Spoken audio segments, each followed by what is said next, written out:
Assalamualaikum warahmatullahi wabarakatuh. Perkenalkan, nama saya Nur Armi Arif dari kelas 4L Informatika. Di sini saya akan menjelaskan tentang apa itu konsep dasar sistem operasi. Pengertian dari sistem operasi adalah perangkat lunak yang mengontrol pelaksanaan program-program komputer, yaitu dengan mengatur proses pengecekan kesalahan, mengontrol input dan output, melakukan perhitungan kompilasi, menyimpan, pengolahan data, serta berbagai bentuk layanan yang terkait. Sistem operasi merupakan resource manager, pengolahan atau pengelola sumber daya yang berperan untuk mengatur, mengorganisasikan, mengoperasikan secara keseluruhan bagian sistem yang kompleks. Di sini juga ada komponen sistem operasi. Yang pertama, manajemen proses. Proses adalah sebuah program yang sedang dijalankan atau eksekusi. Sebuah proses membutuhkan beberapa sumber daya untuk menyelesaikan tugasnya. Sumber daya tersebut dapat berupa CPU time, memori, berkas-berkas, dan perangkat-perangkat input-output. Sistem operasi mengalokasikan sumber daya tersebut saat proses itu diciptakan atau sedang dijalankan. Ketika proses tersebut berhenti dijalankan, sistem operasi akan mendapatkan kembali semua sumber daya yang bisa digunakan kembali.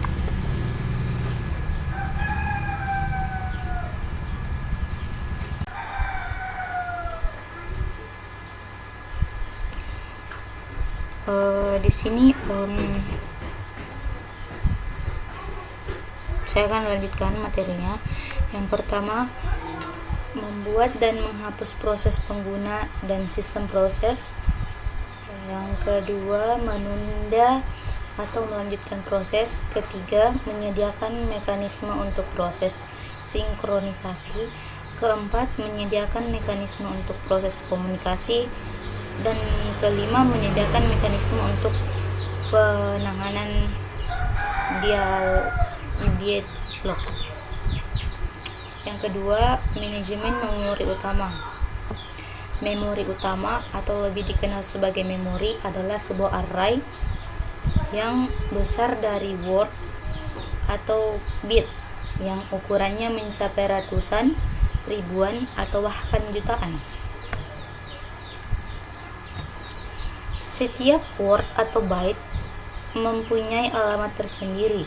Memori utama berfungsi sebagai tempat penyimpanan instruksi data yang akses datanya digunakan oleh CPU dan perangkat input-output.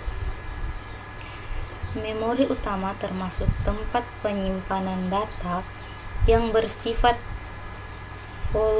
volatile, tidak permanen, yaitu data akan hilang kalau komputer dimatikan. Di sini tanggung jawab dari manajemen memori utama yaitu: 1. Menjaga track dari memori yang sedang dilakukan dan siapa yang menggunakannya. Dan yang kedua, memilih program yang akan di-load ke memori. Yang ketiga, manajemen berkas. Pengertian berkas yaitu kumpulan informasi yang berhubungan sesuai dengan tujuan pembuat berkas tersebut. Umumnya, berkas mempresentasikan program dan data. Berkas dapat mempunyai struktur yang bersifat hierarkis atau direktori, volume, dan lain-lain. Sistem operasi mengimplementasikan konsep abstrak dari berkas dengan mengatur media penyimpanan massa. Misalnya, tapes, dan disk. Tanggung jawab dari manajemen berkas yaitu pembuatan dan penghapusan berkas, pembuatan dan penghapusan direktori, mendukung manipulasi berkas dan direktori,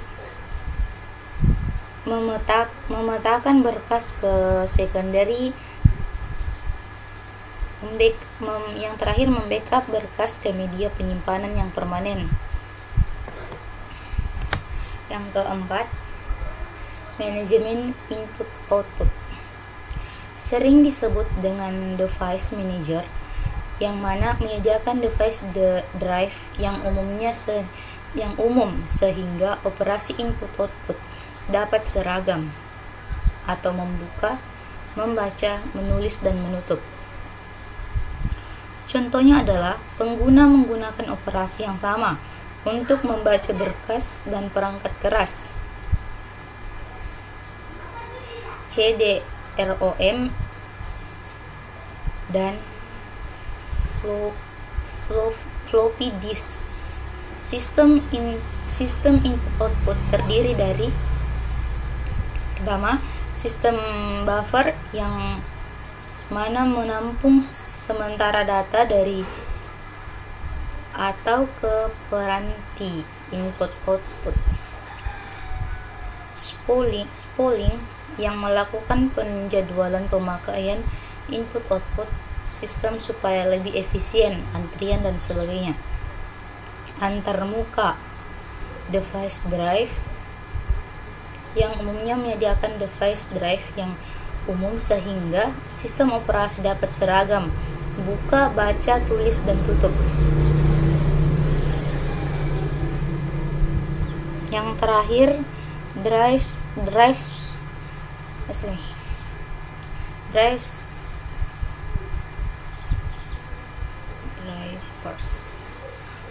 untuk spesifik perangkat keras yang menyediakan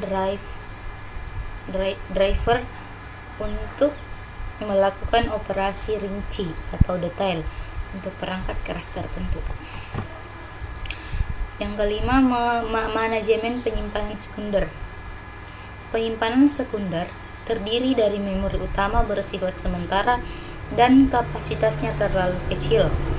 Maka, untuk menyimpan semua data dan program secara permanen, sistem komputer harus menyediakan penyimpanan sekunder untuk dijadikan backup memori utama.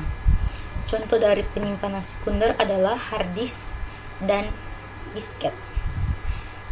Tanggung jawab dari manajemen penyimpanan sekunder yang pertama, manajemen ruang kosong, alokasi penyimpanan, penjadwalan disk. Kemudian jaringan. Sistem terdistribusi adalah kumpulan prosesor yang tidak terbagi. Memori atau clock, setiap prosesor memiliki memori lokal. Masing-masing prosesor dalam setiap terhubung dalam jaringan komunikasi. Sistem terdistribusi menyediakan akses pengguna ke bermacam-macam sumber daya. Akses tersebut menyebabkan 3 peningkatan, yaitu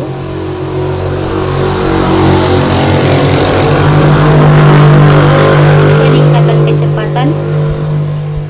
kecepatan komputasi, peningkatan penyediaan data, dan yang terakhir peningkatan keandalan. Yang ketujuh, sistem proteksi. Proteksi berkenaan dengan mekanisme untuk mengontrol akses yang dilakukan oleh program, prosesor, pengguna sistem maupun pengguna sumber daya. Mekanisme dari proteksi harus yang pertama membedakan antar pengguna yang sah dan yang tidak sah. Spesifikasi kontrol utama diterima, menyediakan alat untuk pemberlakuan sistem. Yang kedelapan,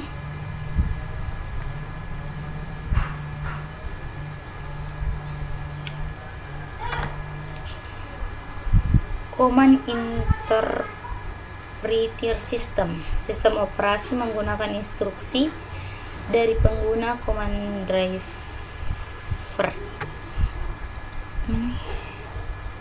driven. Program membaca instruksi dan mengartikan control statements keinginan pengguna. Umumnya disebut control card interpreter, command line interpreter, Unix shell.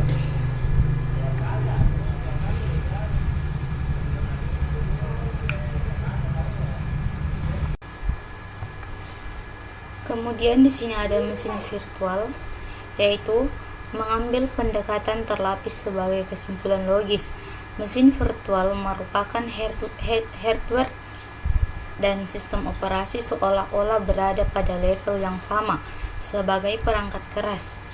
Pendekatan mesin virtual menyediakan sebuah antarmuka yang identik dengan underlying bare hardware. Sistem operasi membuat ilusi dari banyak proses, masing-masing dieksekusi pada prosesnya sendiri dengan virtual memorinya sendiri.